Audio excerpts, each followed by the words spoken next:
Thank you so much for coming. My name is Cole Swensen. I am in San Francisco at the moment. I'm sitting out COVID here with my family on the west coast of the United States. I usually divide my time between Providence, Rhode Island and Paris, France. I do a lot of translation from French. Okay, I see Claire's here, good, and Claire will let me know if it's not going right. I was saying that I divide my life between Paris, France, and Providence, Rhode Island. I do a lot of French translation, so I need to be in France a lot. And it's not that I like France. It's not fun. I just have to be there for all my work. And I also write a lot about landscape and gardens and often French themes. So the thing I'm going to read tonight are going to be 3 excerpts from a book I'm working on, which is focused on landscape art. And I'm looking at landscape artists who, in some way or another, break open the frame and let landscape interact with the viewer. So it's somewhat of a phenomenological approach to landscape. And the pieces I'm reading tonight, I hope I will be able to find a way to share the screen, though somehow the share the screen option has disappeared. So maybe we won't do that. But I will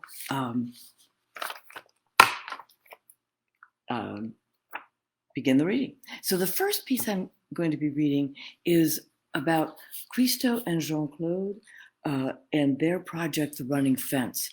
It was a project that they did in 1976 north of San Francisco. And I don't know how this works, if you can I can't share a screen with my PowerPoint presentation, but if you can just really quickly Google Christo, The Running Fence, you'll see the images that I'm talking about. And we'll just go from there. Christo and Jean-Claude, The Running Fence. Like the tied-back curtain to a summer window, said the Tomales Bay Times, while the Environmental Impact Report compared it to a county fair, a flare, an unfurl that flew. A kite 25 miles in flight, ignited by the sun.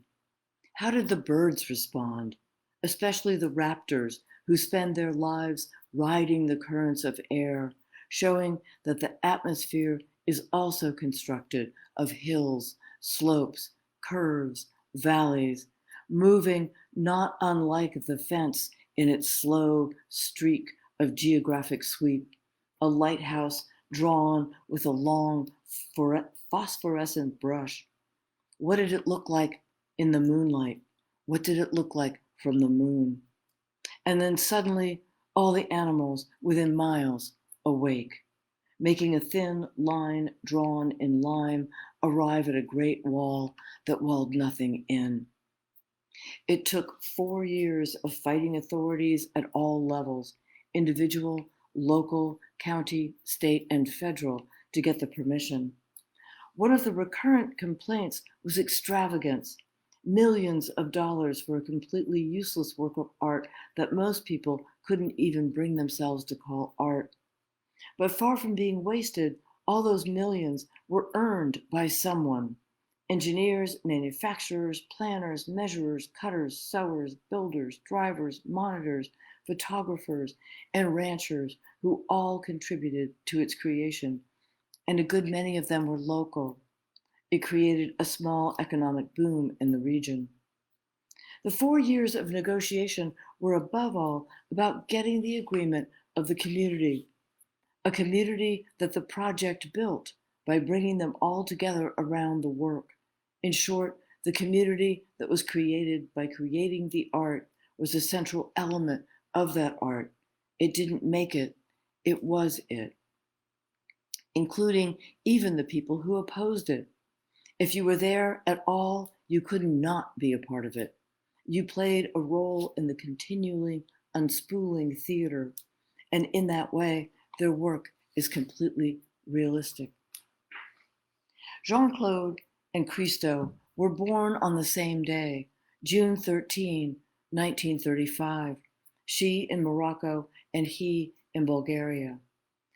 They both separately have said that the running fence has no beginning and no end, just two extremes, and no end either in perspectives, angles, speeds, no end to its seeing nor to its being seen.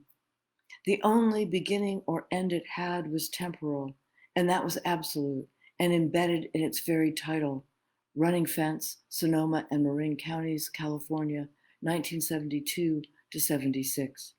It began when they first got the idea, and it ended only once every trace of it had been removed by October 31, 1976. All of Christo and Jean-Claude's projects have had an elaborate, an elaborate ephemerality at the core. Endless effort spent on a glance, the eons each second takes to let this smoke go up in proof. A glimpse, one said, centers the eye's corner. I was driving by, and out of the corner of my eye, I saw flight fly. And I, too, used to fly, said the rancher with a newborn calf in his arms. For whole split seconds, it was the land that did it. Flight as extension, a connection that lets time touch time across time. Flight as a muscular memory, lodged in muscles we no longer own. Or flight as a function of the eye, lifting the body beyond its possibility. Or flight as an aberration of the eye in conjunction with an hallucination of the spine. Flight, we flew, and it was simply that. It was simply something that happens to a body in time. And it happened again and again. When I said that the fence flew, we flew, and so I said it again and again. How quick a streak might cause a heart, that a heart might see a quick streak take off from it, the heart, already thought out in light. It seems that the eye can't help but follow any bright extension, seems to leave all boundaries in shreds. Christo's land into landscape work began when he was an art student in Bulgaria. The students were sent out on the weekends to, quote, beautify the land through which the Orient Express passed. It was the only part of the Eastern Bloc that, at that time, the outside world could see. They were ordered to paint villages, plant flowers, pose perfect tractors attractively. Quote, we told the peasants they should set this threshing machine clearly silhouetted at the top of a little hill, as if on a pedestal. Jean-Claude, I became an artist for love of Christo. If he'd been a dentist, I'd have become a dentist. There were moments, they said, when you couldn't even look at it, or you'd have a blind spot, or rather a long, blinding sheaf that stayed on, moving through your mind. If we think of the fence as exactly that, a blind spot of interminable length, a landscape of late summer equally struck, a landscape of the late, suddenly thinking, fence as frame, walk we all in together again, walk the across, the fox, the deer, the sheep, the lost. The fence holds them all, not through containment, but like a magnet, the attraction of fact. 165,000 yards of woven white cloth, 2,050 poles, 90 miles of steel cable, 350,000 hooks, 59 ranchers whose land the fence needed to cross and who were at first so resistant. The countless visits to all of them until one handed him a beer and invited him in. There's an art to going back again and again, to the sooner or later you'll not only agree, but will become an advocate, will argue for the project in countless public meetings, with city councils, county planning commissions, and people generally difficult. And in this way, relatively conservative ranchers became outspoken advocates of avant-garde art. In the long run, they ended up inadvertently functioning as museum guides, pointing out particularly striking perspectives, praising the aesthetics, and detailing the technical challenges that, once surmounted, made the whole thing fly. The work of art is to prove that the earth really moves, and suddenly it's been going on for centuries, and always a hawk swooping exactly parallel to the undulations of the ridge, who then turned sharply down to follow the fall, was a red tail that struck, was a feather which might wander, or figure, the hawk gone horizontal, his wingtip of chalk tracing the waves of land, comes back in droves. They say rolling hills. They say roll. And there's a long, low gravel sound, calm in the face of the equally rolling sun. The fence is the gesture that changes the sight from land into landscape. By placing a work of art in it, it's suddenly apparent. And you, writing out the museum label, list the materials, light, time, and weather, all the while thinking of the unidentifiable animal that you saw last night silhouetted against it. So I do hope you got to see an image of it, because it's an amazing piece, and it does more for framing landscape than any frame that ever framed a landscape ever did. The next piece I'm going to read is by one of the founders of performance art, a tragically unknown, though recently she's gotten to be a bit better known, artist named Joan Jonas. She was born around 1930, 1932, and is still alive, still working. And I'm going to go through a little bit of her biography in this piece. But you might want to, again, go and Google her name and Google her piece Merlot, Merlo. It means blackbird in Italian. And then you could see at least a still. You could see an image of the piece I'm writing about. Okay. Other than that, maybe the words will help you imagine it. So, Joan Jonas, Merlot, 1974 video. Here, too, the landscape is almost entirely wind. A woman veiled from head to toe in a dark cloth, standing on a balustrade in Tuscany, grainy, black and white video from the mid-1970s, the veil constantly rearranged by the wind silhouetting the body in mercury. She was the first artist to use live video in her work, sometimes paralleling her performances with live feed, filtering as mercury into the trees, into a migration amid displacements profiled against drift, which makes it into a pilgrimage, patches of mist rising in the valley behind her. Her body is often at the center of her work, but it's never autobiographical, so she's invulnerable. Patches of mist are somehow essential to the blackbird at the heart of the piece. Merlot, Merlot. At the heart of the emerging genre of performance art in New York at the end of the 1960s, she saw a link between that and the equally emergent women's movement.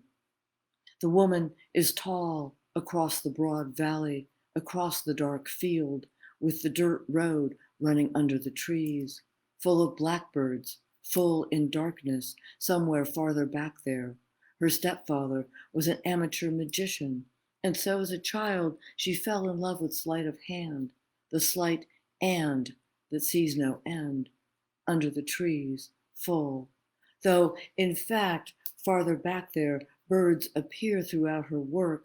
Here, there's no bird in sight, though dogs bark, drawing the evening out into a dark that carves into things that slip from thing to hand to chance. Quote, I never saw a major difference between a poem, a sculpture, a film, or a dance, unquote. Sometimes the birds are simply drawn. Sometimes they remain alone. She often draws without looking at the paper, keeping her eyes instead on the model. Somewhere farther, the barking dogs out of sight to the left are haunting an echo that creates a third dimension within the screen. The barking continues to make its own rhythm, inherently a part of the night. Quote, I used to work only at night. Did the sound carry over the water? We know that a river runs down there at the bottom of the valley, a strip of darkness moving swiftly through hills. Merlot, Merlot, black among its wing.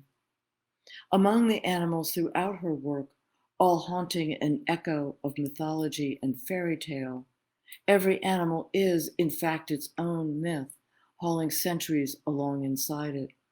And every dog is, in fact, also a path, and the barking a gong, as a crowd, as a shroud, hidden in wind. She drew her own dog so often that he finally came in. Ritual, choreography, and mirroring are elements that she's insistently foregrounded throughout the last 50 years. And then there's the wind, a ritualistic choreography of mirrors in its own right, and how the wind turns to night by making the road its own, in the lone road that the woman on the balustrade watches run. It was not there before. It's the barking of the dogs that we call home. Wind further makes the river flying over the bird in black, backed up against a landscape that must once have been in color. Juxtaposition also plays a central role in her compositions, the dramatic shift creating a rift through which new animals slip. Patches of mist rising up to shield them. When seen, the dogs are white, but this is years later and they're heading off somewhere else, which is for them a precise location. Herding all waters, herding all verges, a pastoral economy depends upon affection to ensure the safety of its everything wandering. If a woman, for instance, walks across a river, if a road follows her, if a bird and a dog become increasingly apart, if we see ourselves as also inextricable, would we reach for the bird or for the dog? The barking becomes a vehicle carrying us farther and farther and farther into the background. She works as much outside as in, avoiding the word nature and replacing it with that of distance, and the dogs barking within it, and barking again its Tuscany in spring, the bells turned inside out. Watch a woman on a stone railing, carefully. A river at the bottom of a valley finds itself, a bird on a balustrade. The sound of the outdoors. I consider how sound is delayed. A woman is calling across a river. She's waiting for an answer. How is a bird distilled to thin air? And in what other forms will the dogs appear? We stay out late on the terrace overlooking the valley, late enough that the mist has taken on a life, a background for rifer birds that lined up along a balustrade, a simple stone construction on which one might lean an elbow or pose a fan folded to fool the wind. So again, if you have time, I encourage you to go and look up her work and her things. And the same goes for the next person, who's a young Algerian artist currently living in London who does really, really interesting work, installation and video, as well as two-dimensional visual work. And excuse me. Her name is Zineb Sidira, and I'm going to be reading a piece called Lighthouse in a Sea of Time, and it's from a 3-part video installation. So again, if you have a moment, if you've got a free screen, you might want to slide over and Google Zineb Sedira, that's ZinebSedira,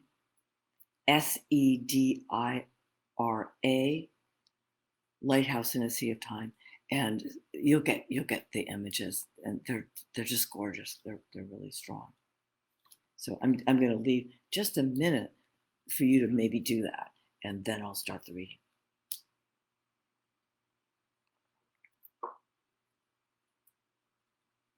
Okay, Zineb Sedira, Lighthouse in a Sea of Time, Part 1, Video Installation. The piece opens at night with an oddly bright amber bird flying by against a background of dark hills. This first part of the work consists of 4 screens on which moving images of short duration are intermittently projected. The bird appears on the screen in the lower right. The 4 screens often show echoes, often enlarged details of other screens, just slightly offset in time and scale. Another bird passes and then is enlarged on the screen to the left, at which point we see that, in fact, it's actually a patch of light rippling across the facing hill at regular intervals. Images flow and juxtapose across the screens. Sometimes all are occupied at once, sometimes only 1 or 2 or 3. And then it's dawn, very calm, with clouds building up out to sea. A chain-link fence runs down to the shore with a bird perched on almost every pole. Caxine Lighthouse, built in 1868 along the coast just outside of Algiers. A long cobblestone path lined with deep green trees leads up to the lighthouse and the long white building below it. Rough waves crashing on a rocky shore with a line of tiny lighted windows stretched out along the low cliffs in the distance. Cube and the cubic magnifying lens, an incisively sliced and blinding beam cutting in and into the lens itself, built of concentric glass circles, which in turn circle the surrounding countryside. Shots showing something of the structure of the lens, incredibly complex, suggesting the eye of an insect, so faceted and refractively active. Then the images shift to the Cap Sigli lighthouse, built in 1906 along a relatively uninhabited stretch of coastline, some 125 miles east of Algiers. Its light shines 25 miles out to sea. From that high up, you can see far down the coast and the endless waves, the rhythm of days. Another dawn. Someone flicks a curtain open across a brilliant window, all wrist. Another window, this one spotted with rain, is echoed on the next screen, now running down in streams of rain. While on the next, the camera backs up to give us a longer shot of the storm blowing through the trees, and a reflection of the huge lens turning on yet another window, and thus also on the reflected sky. And then the pale shadow of parallel bars moving steadily across a pale wall because a window we can't see is opening. Then evening, seen through the rotating panes of the lamp, and its shadow cast and seeking a place to land. And then the scale shrinks, and we're looking at a pair of binoculars with French windows reflected in one of the lenses. A white boat passes far offshore. In fact, it's the only time we see a vessel out at sea, which suddenly seems ironic, as, of course, boats and ships are the only reasons that lighthouses exist. There are 27 lighthouses along Algeria's 750 miles of coastline, all with their keepers working in a rhythm of relay and collaboration to carry out a wide range of functions, all focused on the night. For that, of course, is when a lighthouse comes alive. Part 2, The Life of a Lighthouse Keeper, video. It's a project that, in much of the world, is now handled remotely and automatically. So, in this project, Zineb Sedira is also documenting a disappearing way of life. in which we see that many of the fragmentary sequences that make up part one are either extracts or outtakes from this filmed interview with Karim Outramach, known as Cremo, now in his early 50s, who's been a lighthouse keeper at Cap Sigli since 2005.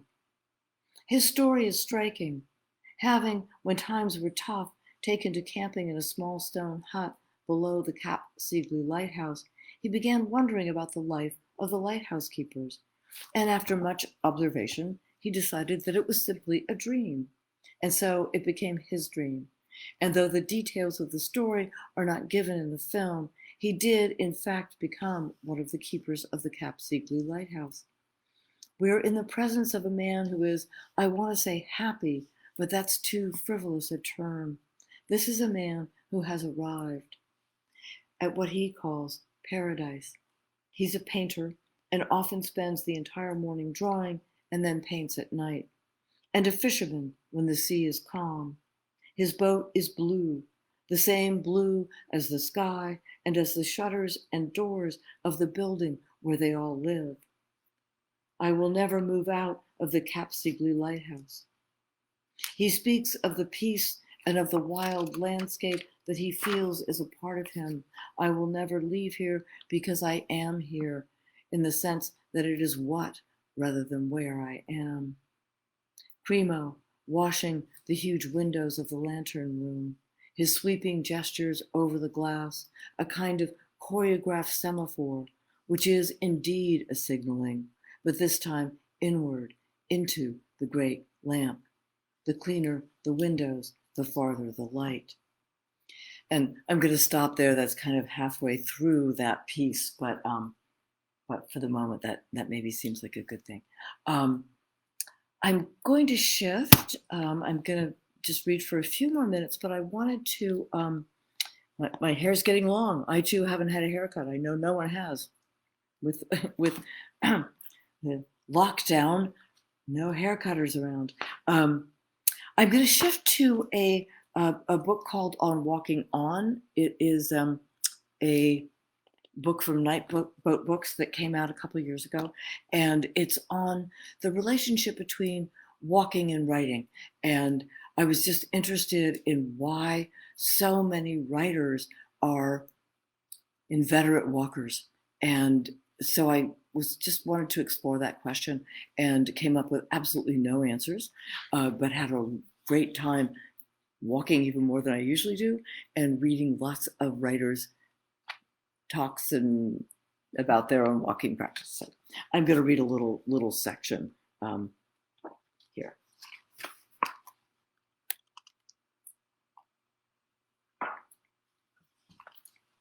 A walk on May 17. On a quiet street, narrow, a street lined with shops and very few people, on a night with warm light still around, all is calm.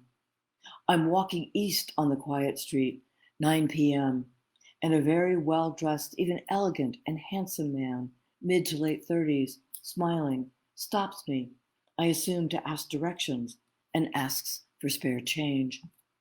The street is calm, the night is still warm, and it's still not dark, 10:15, and a man is walking his cat. Unlikely, I know. He knows it too, but it looks like an established routine. Man goes one way, cat stays at corner, man comes back, making hear hear noises. Cat goes the other way, man follows. The street is calm. Wordsworth. Dorothy walking from Kendal to Grasmere, and Grasmere to Keswick, a mere 33 miles, from Alfoxden to Lynmouth and back again for the sake of a landscape, an internal painting, refining in brushstrokes a new form of breathing. She could breathe again and wrote it up, notational. March 30, walked I know not where. March 31, walked. April 1, walked by moonlight. Walked till blind, walked by wind, walked into time. April 2, walked under trees. April 4, walked to the sea. a great commotion in the air. Hunkered woman, dove-shaped, as the hand takes on the size and shape of a bird across the pages of a journal, walked in twilight, walked inside, and was neither heard nor herded, although I sensed the gathering forces trying to gather up the indeterminate group of all things headed forward. I will sort them. Wordsworth. William, in his happiness, owed it all, and from it came a life of living, William said, to these unbeautiful legs. I owe the fact that I am lost, and though have walked almost 200,000 miles, I owe my life and will gladly pay its weight in cloud. For whom there was no difference, to walk simply was to write, and vice versa. Rhythm as a mode of sight, in walking saw the road alone, walked as someone fell into step, as he glided off once more. There is no him, deepening before a strong wind, and the farther he walked, the deeper it went. 7 miles just to get the mail, and another 15 to meet a friend for tea. And the writing itself must be a figuration of the walk itself, which should wander, unruling the paper, and thus all the inventions that order the world, the classification of the plants and animals, all this in William's hand, written in a crossed letter, as one would shadow a favorite acre as he walked up and down the paths in his garden, calling it a journey left behind. Blake. To a country we move slowly, to an answer in a clock, or to a given tower, to walk towers over in a glaze of field, said William Blake to rest unnamed, reshaped the face one sought, the spot exact, the start of an innumerable series of entirely different walks. London in 1810 left no trace, and needing the wild, he turned away every time he turned left. He too left behind. A walk on May 31. Cooler this evening, particularly crossing the bridges where the wind picks up and is making a mess of the surface of the water. People walking, many tonight, and almost in rhythm, as if it were a way of collectively resisting the wind. I stop and look over the parapet down onto the quay, where 5 pigeons seem to be marching in step in a single, evenly paced line. I know this is only the projection of a human attachment to order onto random avian behavior, but still, it's a remarkably straight line and remarkably evenly paced. Thank you very much. I really appreciate it. I so wish I could see your faces and could hear your voices. But I think we could, I think this can go into questions. I'm not sure how that happens, but I'm open to trying. So if there are any questions, don't hesitate.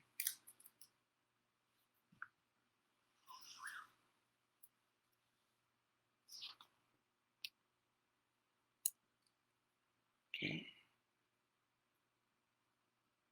So I'm going to assume that means there aren't any. But if you do have any later, you can always get me through my email, which is coles@brown.edu, or on my website, which is coleswensen.com.